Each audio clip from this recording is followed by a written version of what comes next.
엊그제 2025년도 시작한 것 같아요. 너무 빠르죠? 벌써 9월이에요. 앞으로 10주 동안 저희들 에스더 서를 묵상하려고 합니다. 그렇게 에스더가 끝나면 추수감사주일과 대강절로 이어집니다. 그러면 우리 2025년도가 지나갑니다. 정말 빠르게 가는 것 같습니다. 혹시 해서 에스더서를 한 주에 한 장씩 평균 그렇게 나갈 예정이고요. 필사를 하시려거든 한 장씩 하시면 됩니다. 다만 필사는 전반기처럼 이렇게 교회적으로 하진 않고 개인이나 포도원에서 자체적으로 하시고 상은 없습니다. 네. 아무튼 앞으로 에스더서를 한 주에 한 장씩 묵상하면서 하나님의 뜻을 묵상해보고 더듬어 가보고자 합니다. 에스더서를 몇 번 읽어보신지 모르겠어요. 에스더서에는 굉장히 특징이 하나 있는데 하나님이란 말이 한 번도 나오지 않습니다. 여호와, 하나님 한 번도 나오지 않아요. 그래서 어떤 진보적인 신학자들은 에스더서를 좀 폄하합니다. 그러나 저는 그것이 오히려 더 에스더서가 갖는 가치라고 생각합니다.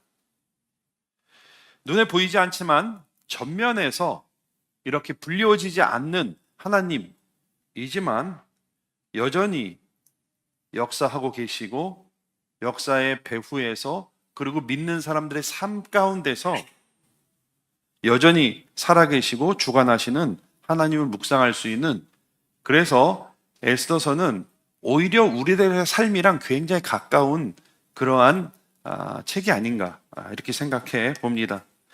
우연의 연속 같지만 결국 하나님의 뜻대로 살아내는 사람들, 그 사람들에 의해서 하나님의 뜻이 이루어지는 것, 그것이 에스더서 전체의 교훈이라고 할 수 있는 것입니다. 우리 현실이랑 너무 비슷해요.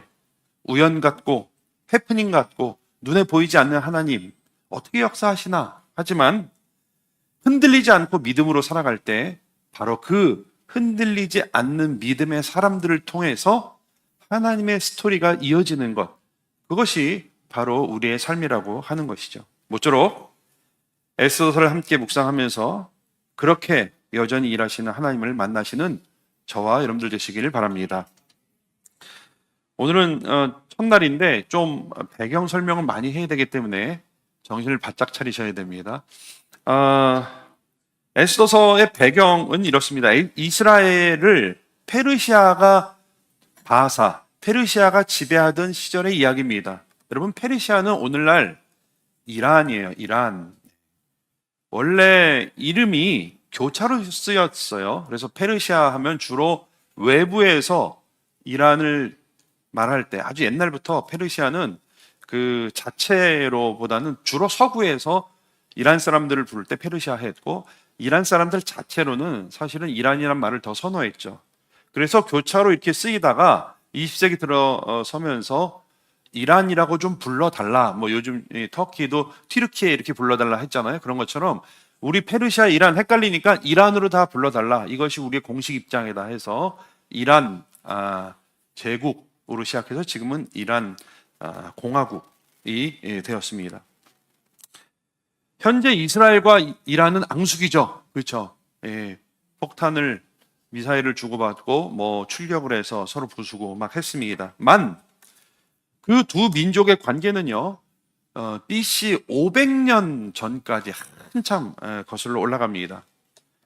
이스라엘이 남북으로 나뉘었죠. 근데 그 직후에 북이스라엘은 일찌감치 중동의 패권을 장악한 아수르한테 망했어요. 근데 그것도 오래가지 못하고 금방 이 아수르를 비롯해 중동에 있는 대부분의 나라들이 바벨론이라고 하는 나라에 정복당했습니다. 여러분, 바벨론의 유명한 왕, 그리고 이렇게 그 중동을 장악한 왕 이름이 느부갓네살 왕이죠. 뭐 이거는 막 이 오페라에도 나오는 거잖아요. 느부갓네살 왕이었습니다. 그때 느부갓네살 왕에 의해서 멸망당한 남쪽 유다는 공식적으로 3차례 바벨론으로 포로로 끌려가게 되는데 그것을 바벨론 유수라고 합니다. 바벨론으로 끌려갔어요. 3번 포로로.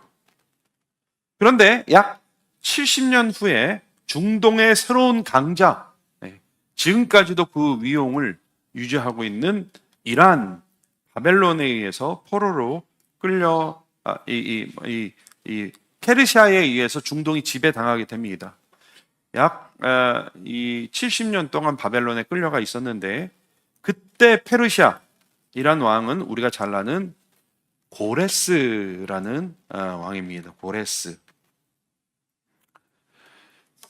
고레스는 왕이 되자마자 포로로 끌려간 이스라엘 백성들뿐만 아니라 모든 민족들을 다 고향으로 돌아가게 합니다. 그것을 소위 고레스 칙령이라고 합니다. 여기 이렇게 보이는 이 돌판은 이게 동그란 건데 원형으로 된 대형 박물관에 지금 보관하고 있는 고레스 칙령을 적은 것입니다. 이때 돌아온 유다 백성들은 자신들의 집이나 예루살렘 성을 재건하기 전에 먼저 성전을 재건합니다.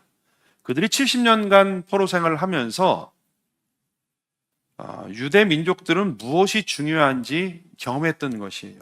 그래서 그들은 본국으로 돌아가서 모든 것을 제쳐놓고 개인의 집도 또 예루살렘 성을 재건하는 것도 다 하지 않고 성전을 먼저 건축을 합니다. 그런데 그렇게 본국으로 돌아간 사람들이 대부분인데 남은 유대인들도 있었습니다. 그래서 페르시아의 그 나라에 남아가지고 그냥 유대인들의 공동체를 이루면서 산 사람들이 있었어요. 그들도 역시 70년간의 포로 생활의 교훈을 깊이 알고 하나님 백성으로서의 정체성을 굉장히 유지하려고 노력을 합니다. 그것이 주변 민족에 또 미움을 사기도 했습니다. 그것이 이제 에스더서의 배경이 됩니다. 아무튼 고레스 이후에는 곧 캄비세스라고 하는 왕이 들어섰고 그 뒤를 이어 다리오라는 왕이 왕위에 오르게 됐는데 이때 새롭게 떠오르는 나라가 그리스였습니다. 이 다리오 왕은 거의 인도까지 다 영토를 차지하고 이제 서쪽으로 서진을 하려고 했는데 부딪힌 게 그리스, 이게 뭐 나라는 아니죠. 그 당시 그리스 마케도니아 이제 도시 국가들인데 거기랑 이제 충돌하게 돼요. 복잡하시죠? 네, 그래도 충돌하게 되는데 아무튼 그때 여러분 한번 들어보셨을 것 같아요. 마라톤 들어보셨죠? 마라톤 전투에서 대그리스 마라톤 전투에서 패배를 합니다. 물론 패했지만 여전히 중동의 그 강자로 사실은 지금까지도 굉장히 그 힘을 발휘하고 있잖아요. 이에 다시 유럽으로 진출하려고 이 페르시아는 칼을 갑니다. 그 와중에 들어선 왕이 오늘 읽은 말씀에 아하수헤로라고 하는 역사에서는 크세르크네스라고 하는 왕입니다. 이후에 2차, 3차 귀환이 있었습니다. 에스라, 느헤미야 읽어보시면 그 이야기가 나오는데 오늘부터 우리가 살펴보는 에스더서는 바로 이 아하수에로 왕 때 있었던 일입니다. 지금까지 우리가 배경을 살펴보았습니다. 이제 본격적으로 성경 속으로 들어가 보도록 하겠습니다. 당시에 페르시아가 어느 정도 위용을 가지고 있었냐? 이 지도를 보시면 대충 아실 것 같아요. 인도로부터 이 서쪽으로 보면은 이 그리스 지역까지 이렇게 영토가 있었고 남쪽으로 보면은 이디오피아까지 이렇게 다 정복을 했었습니다. 그러니까 그 이전에 아수르, 바벨론에 비해서 훨씬 더 많은, 더 넓은 영역을 통치했고, 이건 뭐 좀 있다가 그리스로 바뀝니다. 그리스 로마로 바뀝니다만은 아무튼 당대 최고의 왕국이었고 온 세상은 페르시아의 지배하에 있었다 이렇게 이야기를 했고 가운데 이제 빨간 선이 있는데 이것이 왕의 대로라고 합니다. 우리가 모든 길은 로마로 통한다 하지만 이 시대에는 모든 길은 페르시아로 통하던 그런 시대였습니다. 그리고 왕위에 올라서 나라를 다스린 지 3년째 되는 해에 그 아하수에로 왕은 고관 대작을 비롯해서 페르시아의 귀족들과 지방 총독들을 초대해서 연회를 베풉니다. 파티를 열어요. 그것이 오늘 읽은 본문입니다. 오늘 표현을 보니까 굉장히 어마어마한 파티였어요. 그 기간도 그냥 하루 이틀 한 게 아니라 180일, 180일은 뭐예요? 6개월이에요. 1년의 반을 그렇게 연애를 베풀었어요. 그래서 이 다스리던 그 모든 지방에 있는 총독들, 귀족들을 다 초청해가지고 그 연회에서 내부적으로는 굉장히 다지는 거죠. 그래서 우리 여기서 잘 먹고 나중에 우리 그리스랑 전쟁할 때 잘해보자 하면서 이렇게 연회를 베풀었습니다. 그리고 또 연회가 끝나니까 또 수사, 당시 수호했던 그 수산에 있는 백성들을 초청하고 또 왕비는 왕비대로 여자들을 초청해서 먹고 그래가지고 굉장히 아주 성대한, 오늘 보니까 그 묘사를 보니까 아주 지금도 그렇게 하려면은 정말 수억 들 것 같아요. 근데 아하수에로 왕이 그렇게 큰 연회를 6개월 동안 베풀었다고 하는 것입니다. 그리고 왕비 와스티도 부인들을 위해서 그 잔치를 베풀었고요. 자, 그런데 한 7일 때쯤 되는 때 치흥이 한창 오른 왕이 백성들과 고관 대작들 앞에서 왕비를 좀 자랑하고 싶었어요. 아마 왕비가 예뻤던 것 같아요. 그래서 그 아름다움을 자랑하고 싶어가지고 왕비를 좀 모셔와라 이렇게 신하들한테 이야기를 합니다. 근데 왕비가 나오지 않아요. 그 이유는 성경에 나와 있지 않지만 아마도 예측하기를 술자리에 가서 왕과 그 술 취한 사람들에게 구경거리가 되고 싶지 않았던 이유가 주요했던 것 같아요. 그러니까 이 왕이 술을 먹고 술 취한 사람들 앞에서 왕비를 자랑하려고 불렀다. 물론 당시에 왕은 절대 권력을 가지고 있었기 때문에 그럴 수 있어요. 그러나 늘 술이라고 하는 것은 사람들로 하여금 실수하게 하는 것이죠. 조심함을 잃게 해요. 기왕 얘기 나온 김에 잠깐만, 술을 먹는 것 자체가 죽을 죄는 아니에요. 그렇죠? 예. 술 먹는다고 벼락 맞아 죽진 않습니다. 근데 술이 죄에 대해서 물꼬를 트는 역할을 하는 것은 사실이에요. 경계심이 사라지고 스스로 통제하는 힘이 약해집니다. 여기에 대해서는 누구도 자신할 수 없어요. 나는 목사님 저는 100병, 2병까지는 괜찮습니다. 그런 얘기 하지 마세요.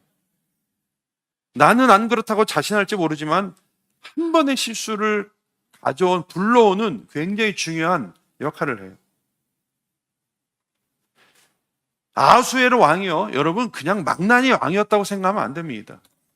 그냥 그가 술을 퍼먹다가 그냥 술 취한 김에 망나니처럼 해가지고 왕비를 불렀다고 생각하면 안 돼요. 8절 말씀해 보니까요, 마시는 것도 법도가 있다. 그래서 사람으로 억지로 마시게 하지 않았다 그랬어요. 여러분 이거 많이 듣던 얘기 아니에요? 제가 가끔 술 드시는 집사님들 이렇게 상담을 하면은, 목사님 저는 법도대로 마셔요. 그리고 딱 먹을 만큼 먹자, 억지로 마시지 않습니다, 이 얘기를 해요.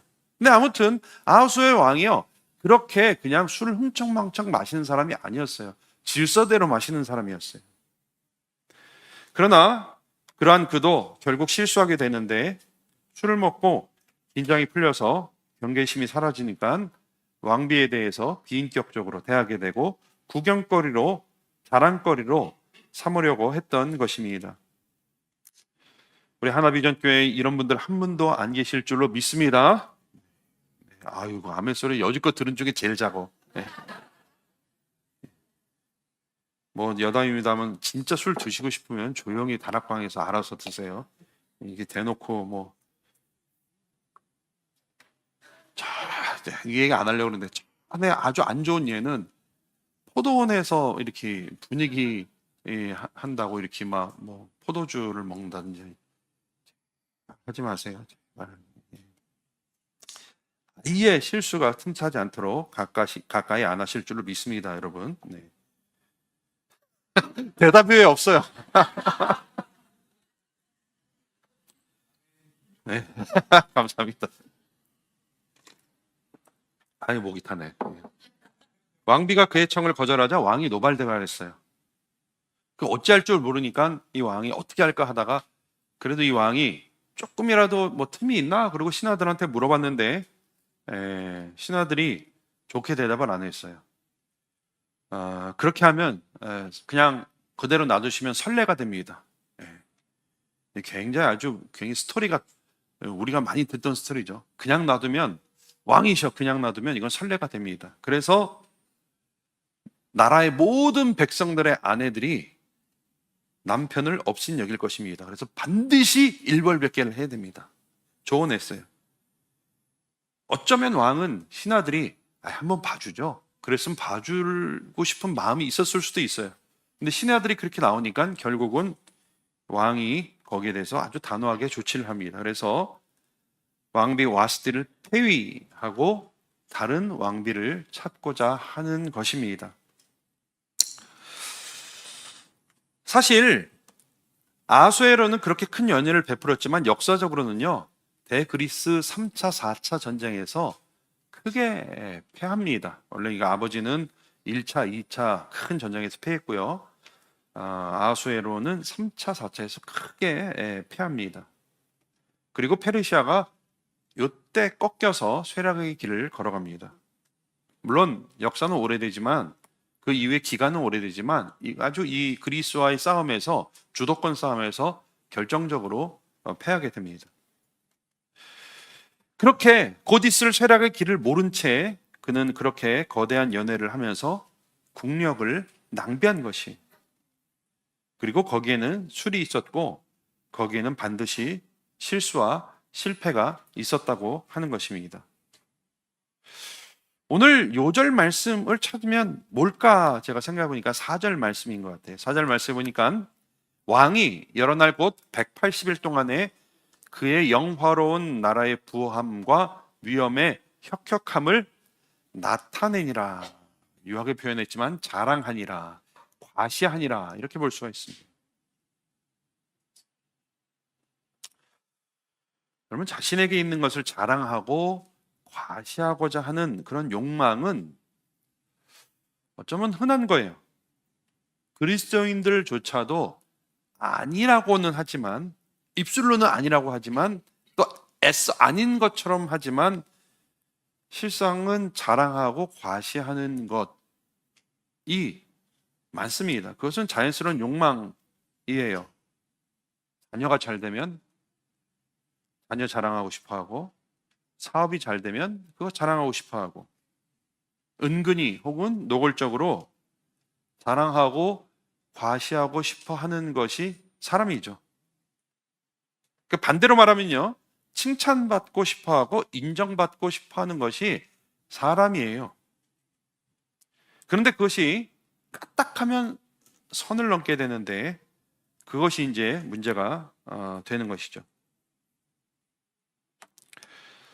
성경은요, 자랑하는 것, 과시하는 것에 대해서 그런데 우리가 생각하는 것보다 훨씬 더 심각하게 얘기를 해요. 한번 보시겠어요? 같이 한번 읽어봅시다. 시작. 이제도 너희가 허탄한 자랑을 하니 이러한 자랑은 다 악한 것이라.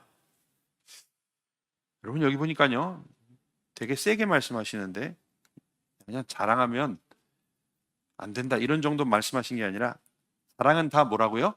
악한 것이다.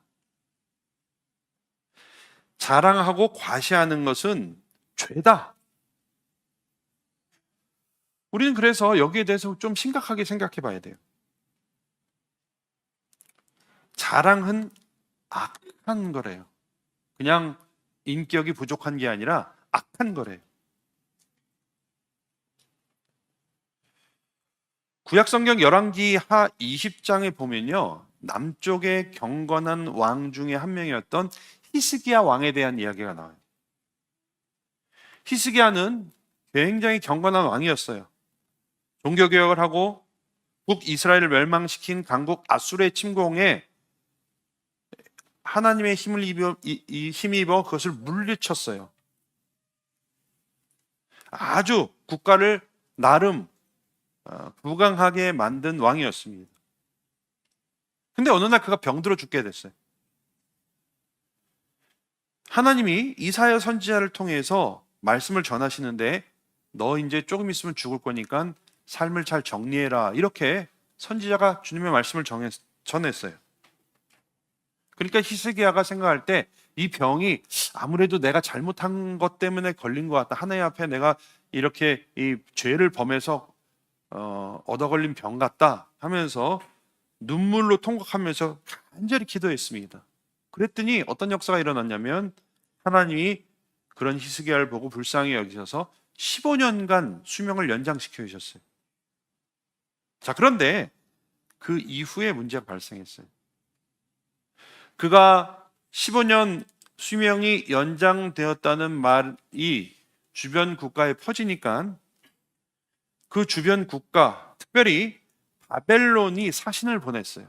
그래서 사신을 보냈는데 그때 히스기야 왕이 바벨론 사신을 맞이하면서 보물창고랑 병기창고랑 다 열어서 보여주면서 과시를 해요. 사자들의 말을 듣고 자기 보물고의 금과 은과 향품과 보배로운 기름과 균구교의 창고 그 모든 것들을 사신들한테 다 보여주면서 자랑해요.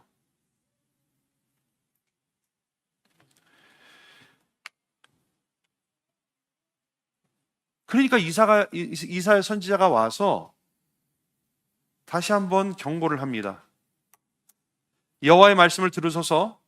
여호와의 말씀이 나를 이르리니 왕궁의 모든 것과 왕의 조상들이 오늘까지 쌓아두었던 것이 바벨론으로 옮긴 바 되고 하나도 남지 아니할 것이요. 이게 무슨 말이에요? 히스기야의 그 자랑질, 과시한 걸로 인해서 이제 이스라엘이 바벨론에게 망하게 될 것이라고 말씀하는 거예요. 여러분, 남쪽 유다의 멸망은 경건한 히스기야의 자기 과시에서 시작됐어요. 물론 히스기야가 전략적으로 실수했죠. 왜냐하면 이 신흥 강국, 그 당시는 바벨론이 아주 세지 않았다고 생각했기 때문에 이 적의 적은 친구다 해서 아수르가 워낙 세니까 거기에 대항하는 나라는 약간 동료의식도 있고 친구처럼 생각해가지고 거기에 오픈을 했죠. 군사력을 남김없이 오픈했죠. 그런데 그것은 결국 바벨론이 유다를 파악하는 데 결정적인 역할을 해요. 그래서 나쁜 결과를 가져오게 했죠. 그런데 이사야 선지자가 지적한 것은 그런 전략적인 실수를 지적한 것이 아니었어요. 히스기야 왕이 그가 이룬 업적과 쌓아 올린 부를 자랑하고 과시한 것, 여기에 대해서 이사야 선지자는 지금 지적한 것이었습니다. 여러분, 이 자랑과 과시라고 하는 악은요, 히스기야, 선한 경건한 왕 히스기야도 피해가지 못했어요. 그리고 그것은 하나님의 깊은 실망을 가져왔습니다. 도대체 왜 자랑하고 과시하는 것을 성경은 그토록 심각하게 여기는 것일까요? 왜 그것을 악하다고까지 말씀하는 것일까요? 저는 사실 히스기야의 말씀도 그렇고 아까 그 말씀 읽을 때 그렇게 공감 가지 않았어요. 저도 제 자랑을 은연중에 혹은 노골적으로 하거든요. 그것이 덕이 되지 않는다는 것은 알고 있어요. 그렇지만 그토록 심각하게 생각하진 않았어요, 솔직히. 그런데 성경을 묵상하니까 성경에서는 내가 생각하는 것보다 훨씬 더 아주 심각하게 이 문제를 다루고 있더라고요. 그리고 어느 날 성경을 묵상하면서 그 이유가 될 만한 것이 있다는 것을 제가 발견했습니다. 자랑하고 과시, 과시, 이것을 히브리어로 하면은요, 할랄이라고 그래요. 할랄. 여러분 어디서 많이 들어본 것 같지 않아요? 할랄. 힌트를 드릴게요. 네, 할랄 푸드, 그거는 이제 아랍어고요. 이제 히브리어로 할랄 하면은 힌트를 제가 한번 드릴게요. 할랄의 명령형은 할렐이에요. 뭘까요? 맞아요. 할렐루야라는 말이 거기서 나왔어요. 그러니까 할랄이라는, 자랑이라는 단어는요, 그 용도는 사실은 하나님을 찬양하는 데 쓰이는 말이에요. 자랑이라는 말은 다른 말로 하면 찬양이라는 말이에요. 저는 이런 히브리어의 쓰임에서 왜 성경에서 그 자랑을 심각하게 다루는지에 대해서 약간의 힌트를 얻었어요. 자랑과 과시 이면에는요, 하나님께 돌려야 하는 영광을 자신에게 돌리고 있다는 그것을 저희들에게 알려주고 있는 것이에요. 우리 인간의 저 깊숙한 곳에 자리 잡고 있는 게 뭐냐? 내가 하나님이 되어서 하나님의 받을 영광을 자기가 받고자 하는 그 뿌리 깊은 그 인류의 모든 죄의 시초, 내가 하나님이 되고자 하는 그 욕망, 그것의 표현이 자랑이라는 것을 알게 되었어요. 우리말에도요, 자화자찬이란 말이 있죠. 그런데 스스로에 대한 칭찬, 히브리어의 자랑이라는 말은요, 스스로에 대한 칭찬을 넘어서서 스스로를 찬양한다는 말입니다. 여러분, 찬양의 대상은 한 분, 오직 누구예요? 하나님 한 분이에요. 그러나 그 찬양의 대상에서 하나님 대신에 내가 그 자리에 앉아 있는 것, 바로 그것 때문에 성경은 그토록 심각하게 자랑과 과시에 대해서 심각하게 경고하고 있는 것입니다. 이것은 우상숭배랑도 굉장히 밀접한 관련이 있어요. 즉 스스로를 찬양하면서 스스로를 우상화하는 것, 이것이 성경에서 말하는 자랑이라는 것이. 이것이 바로 자랑과 과시에 대한 성경의 관점이고, 성경은 우리 자랑과 과시의 그 뿌리에는 그와 같은 하나님을 맘먹으려고 하는 그 의식이 박혀 있다고 하는 것이에요. 오늘날 우리 시대를 보면은 점점 더 우리 시대를 주장하는 굉장히 중요한 시대 정신이 있는데, 그것은 바로 자기 중심주의예요. 이건 어떤 철학을 넘어서서 자기 중심주의. 내가 규준이 되고 나한테 좋아야 되고 그래야 선이에요.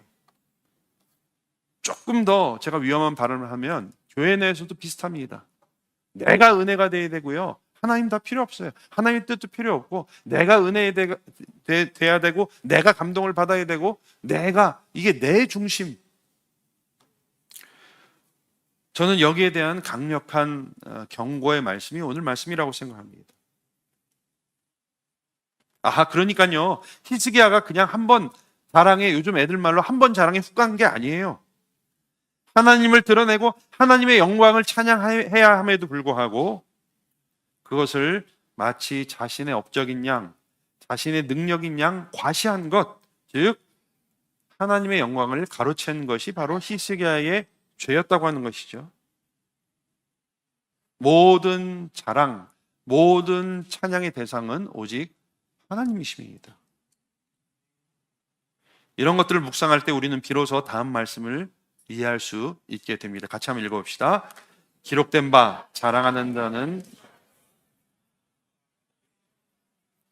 아멘. 여기 보니까 주 안에서 자랑하라. 이게 이제 번역하면서 약간 애매하게 번역이 됐는데, 자랑하려거든 주님을 자랑하라는 말입니다. 이게 주님을 자랑하라는 거.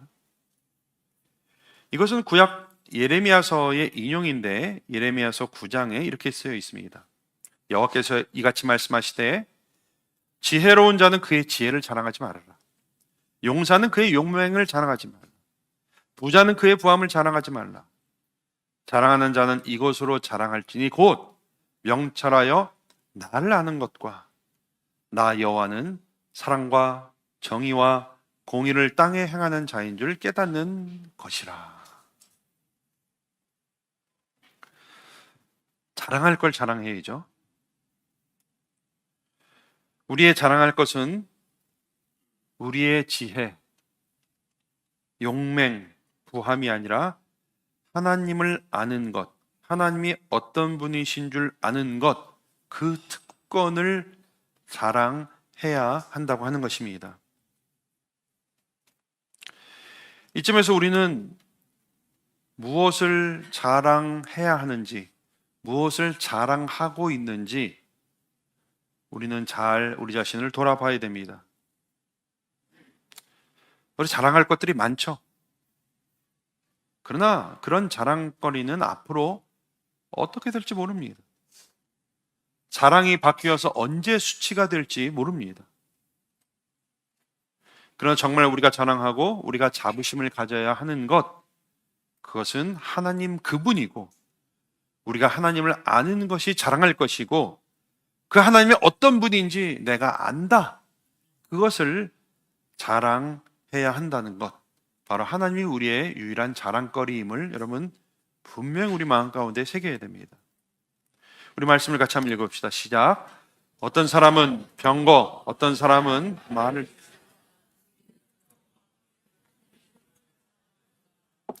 우리가 종일 자랑하여 우리는 하나님의 이름에 영원히 감사하리라. 아멘. 우리는 우리의 자녀와 직업과 재산에 대해서 프라이드를 갖고 그것을 자랑 삼기도 합니다.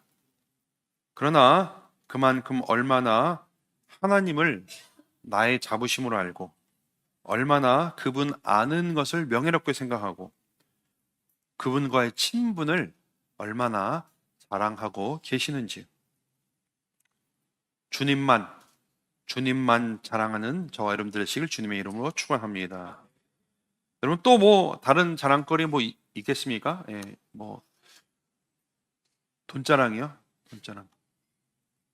제가 새벽예배 때도 말씀드렸지만 전에 섬기던 교회에서 정말 돈이 많으신 분이 계셨는데 교회 올 때는 항상 수수하게 오세요. 이렇게 항상 이 잠바떼기 하나 걸치고 1년 52주 거의 똑같은 옷 입고 오세요. 그러니까 이제 거기 있는 지역이 또 강남이었어요. 근데 어마어마한 부자셨어요. 근데 그렇게 오세요. 그러니까 새로운 조금 부자가 그분 약간 이렇게 약간 무시하면서 이렇게 얘기하고 이렇게 차자랑하고 뭐 자랑하는 그 집사님 항상 저랑 친해서 이렇게 사담을 많이 했는데 저한테 자랑할 걸 자랑해야지 맨날. 아마 그 재산으로 치면 10분의 1도 안 될 거예요. 그 분에 비하면. 자랑할 걸 자랑해야죠, 우리가. 근데 혹시 돈 자랑하고 싶으신 분 하세요? 근데 성경에서 또 자랑할 수 있는 게 하나 있다고 말씀하고 있습니다. 그게 무엇일까요, 여러분? 같이 한번 읽어봅시다. 시작. 그러나 내게는 우리 주 예수 그리스도의 십자가 외에 결코 자랑할 것이 없으니 그리스도로 말미암아 세상이 나를 대하여 십자가에 못 박히고 내가 또한 세상을 대하여 그러하니라. 아멘. 여기 세 번역에 보면은 그리스도밖에 자랑할 것이 없다. 그래서 내 쪽에서 보면 세상이 죽었고 세상 쪽에서 보면 내가 죽은 것 같다. 그러나 내가 자랑할 것이 있는데 그것은 그리스도의 십자가다. 이렇게 얘기하고 있어요. 그리스도의 십자가가 우리의 자랑거리임을 고백하시는 저와 여러분들 되시길 바랍니다. 여러분 바울도 자랑거리가 많았어요. 여러분 유명한 빌립보서의 말씀에 보니까 내가 자랑할 것이 있다. 만일 누구든지 다른 사람이 자랑할 게 있다면 나한테도 이런 것이 있다 하면서 나는 8일 만에 할례를 받고 이스라엘 족속이요 베냐민 지파요 히브리인 중에 히브리인이요 율법으로는 바리새인이요 열심으로는 교회를 박해하고 율법의 의로는 흠이 없다 얘기했어요. 여러분 이 정도면 누구나 존경받고 성공했고 자랑할 만한 사람이었어요. 지금으로 말하면요 금수저 집안에서 태어나서 가장 훌륭한 교육을 받고 또 최고의 대학에서 박사를 하고 모든 사람들이 존경하고 믿고 따를 만한 사람이었다는 것이에요. 그것이 예수님을 만나기 전에 바울의 자존심이었고 자부심이었고 기쁨이었다는 것이에요. 그런데 바울은 이제 십자가만이 자랑이라고 고백한 것이죠. 왜 그렇습니까? 그리스도의 십자가는 하나님의 사랑의 극치이고 그리스도의 완전한 희생이고 그로 인해서 우리가 구원받았다고 하는 것, 이것이 바울의 가장 큰 자랑이었다고 하는 것입니다. 오늘날 우리도 그리스도의 십자가는 마음껏 자랑해도 되는 줄 믿으시길 바랍니다. 그리스도의 십자가는 무한한 우리의 자부심이에요. 하지만 우리는 얼마나 그리스도의 십자가를 자랑하고 자부심으로 여기고 프라이드로 생각하고 있습니까? 또 하나 더 있어요. 성경에서 우리가 자랑할 수 있는 거. 그것은 바로 공동체입니다. 누누이 말씀드렸지만 그래서 다시 한번 읽겠습니다. 시작. 우리의 소망이나 기쁨이나 자랑의 면류관이 무엇이요? 그가 강림하실 때 우리 주 예수 앞에 너희가 아니냐. 저는 이 말씀을 참 좋아합니다. 바울에게 기쁨과 자랑의 면류관이 뭐였냐 했을 때 교인들이었어요. 데살로니가 교인들이었어요. 바울이 핍박과 죽음과 위협 속에서도 복음을 전했을 때 그것을 듣고 구원받은 사람들, 교회에 나오게 된 사람들, 또 연약했던 사람들, 이렇게 잘 말씀으로 격려하고 했을 때 회복됐던 사람들, 또 반대로 바울을 의심하지 않고 바울을 위해서 기도하고 후원한 그 데살로니가 교인들, 그 교인들에 대해서 바울은 내 자랑의 면류관이다 이렇게 얘기했습니다. 여러분, 오늘 우리도 마찬가지죠. 우리가 자랑할 수 있는 것은 우리가 전도하고 우리가 섬기는 공동체의 지체들이 우리의 자랑이요 면류관이 되는 것이죠.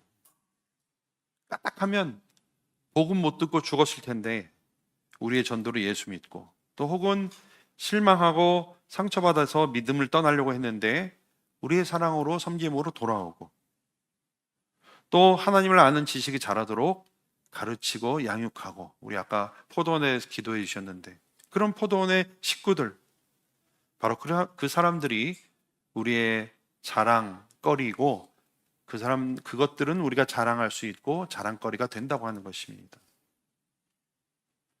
오늘날 교회가, 우리 공동체가 우리의 자부심이 되어야 할 줄로 믿습니다, 여러분. 다만 한 가지, 내 자랑이 좀 되어봐 하지 마시고 내가 먼저 다른 사람의 자랑거리가 되어야 하겠습니다. 그렇게 서로에게 자부심을 갖고 교회 공동체를 마음껏 자랑할 수 있는 우리 하나비전 교회 되길 주님의 이름으로 축원합니다. 다시 에스더서로 돌아가면서 정리하도록 하겠습니다. 에스더서는 이렇게 아하수에로 왕의 자기 과시로 인해 뒤틀려진 왕궁의 역사로 시작됩니다. 그렇게 넓은 영토를 다스리고 부귀영화로 화려했던 그러한 나라가 그렇게 아하수에로의 과시와 자랑으로 인해서 페르시아 제국의 쇠퇴를 가져오게 하는 그러한 결정적인 기여를 한 사건과 인물이 이때 일어났다고 하는 것입니다. 그런데 그것은 하나님의 일하심의 스타팅 포인트가 된 것이죠. 과시는, 자랑은 악한 것입니다. 오늘 우리는 다른 것 자랑하지 않고 하나님만 자랑하고 그리스도의 십자가만 자랑하고 지체들에게 한없는 자부심을 갖는 그러한 교회와 개인과 교회가 되기를 축원합니다. 그것이 하나님의 일하심의 스타팅 포인트가 될 것입니다. 기도드리겠습니다. 하나님, 우리가 생각하는 것보다 훨씬 더 심각하게 자랑하고 과시하는 것들을 다루고 계시고 그것들을 오늘 말씀을 통해서 전달해 주셨습니다. 더욱더 우리 자신을 돌아보며 겸손하게 하시고 오직 자랑할 것, 우리 하나님과 구원과 지체들만 자랑할 수 있는 저희들의 신앙 인격이 될 수 있도록 성령이 우리를 주장하여 주시옵소서. 예수님의 이름으로 기도드리옵나이다. 아멘.